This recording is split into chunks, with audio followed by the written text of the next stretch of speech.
आप सभी दर्शकों का लीगल नॉलेज 29 चैनल पर हार्दिक स्वागत है।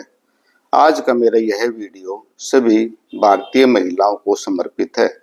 भारत सरकार ने भारतीय महिलाओं के आत्मसम्मान के लिए, उनकी सुरक्षा के लिए, उनके अधिकारों की सुरक्षा के लिए, उनके संरक्षण के लिए, उनको समानता का दर्जा देने के लिए बहुत सारे कानून बनाए हैं।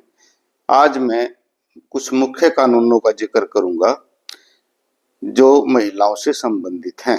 Number 1, protection of women from domestic violation act 2005, घरेलू हिंसा से महिलाओं का संरक्षण कानून।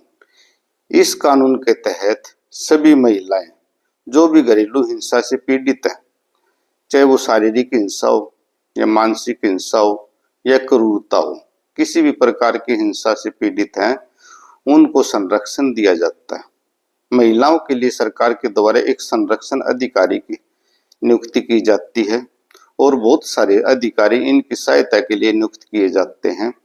और कोई भी महिला अगर शिकायत दर्ज करवाती है तो उसे 60 दिन के अंदर उसका समाधान मिल सकता है। Number 2, sexual harassment of women at work place POSH, protection of sexual harassment act 2013। इस कानून के तहत जो सर्विस या नौकरी करने वाली महिलाएं हैं, उन सबको सुरक्षा प्रदान की जाती है और कंपनीज के अंदर एक कमेटी भी बनाई गई है और सरकारी नौकरियों में भी महिलाओं की रक्षा और सुरक्षा की जा सकती है। किसी प्रकार का यौन उत्पीड़न होता है या उनके साथ सेक्सुअल हरासमेंट होती है तो वो कंप्लेंट दर्ज करवा सकती है। नंबर 3, द डोरी प्रोहिबिशन एक्ट 1961।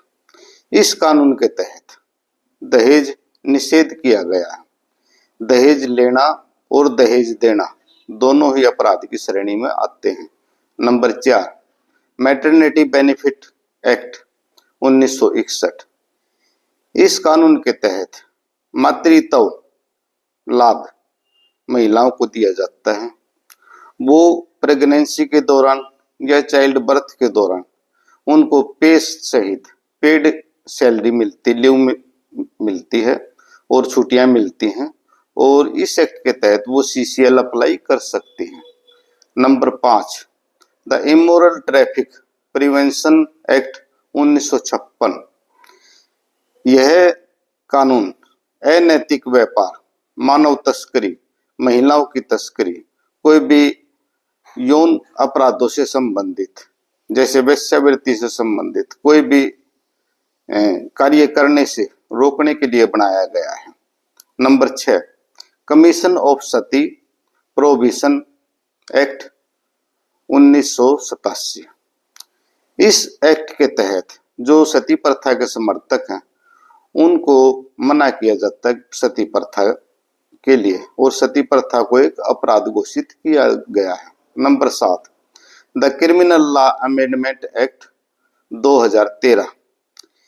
ये अमेंडमेंट एक्ट 2013 में जो बलात्कार करते हैं महिलाओं के साथ, उन अपराधियों के लिए कड़ी से कड़ी सजा देने के लिए बनाया गया है। इसको निर्भया एक्ट या निर्भया एक्ट भी कहते हैं। नंबर 8, भारतीय न्याय संहिता 2023। पहले इसका नाम भारतीय दंड संहिता था 1860। इसको रिप्लेस कर दिया गया 2023 में।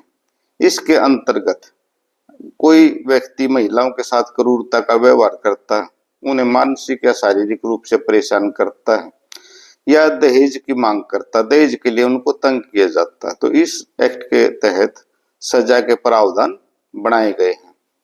Number 9, Hindu succession act 1956, Hindu उत्तराधिकार अधिनियम 1956। इसके तहत सभी महिलाओं को समान हक दिलवाने के लिए उनके मान सम्मान और अधिकारों की रक्षा करने के प्रावधान किए गए हैं। Number 10, prohibition of child marriage act 2006। इस कानून के तहत बाल विवाह को अपराध घोषित किया गया है। Number 11, indecent representation of women prohibition act 1986। इस कानून के तहत महिलाओं के अभीष्ट प्रदर्शन पर रोक लगाई गई है। नंबर 12, भारतीय संविधान के आर्टिकल 14 के अंदर सभी महिलाओं को समान काम के लिए समान वेतन मिलता है और उनको कानून के समक्ष समानता का दर्जा दिया गया है।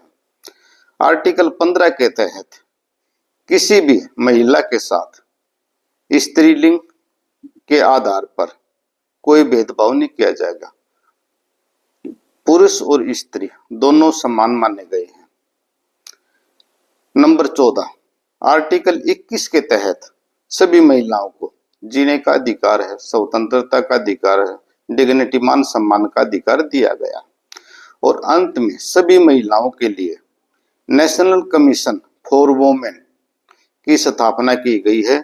ये महिलाओं के अधिकारों की रक्षा के लिए और महिलाओं के अधिकारों को सुरक्षित रखने के लिए, उनका संरक्षण रखने के लिए, सभी महिलाओं के विरुद्ध कोई भी अपराध होता है उसके लिए इस आयोग का गठन किया गया है और इसमें महिलाएं भी सदस्य होती हैं। तो ये थे महिलाओं के कानून, परंतु ये सूची पूर्ण नहीं है। अगर आपको पूरी सूची देखनी है इन कानूनों की तो आप नेशनल कमीशन फॉर वुमेन की वेबसाइट पर जाएं और वहां आपको पूरी सूची मिल जाएगी। और वीडियो को आप लाइक करें, शेयर करें और चैनल को सब्सक्राइब करें। वीडियो देखने के लिए आपका बहुत बहुत धन्यवाद।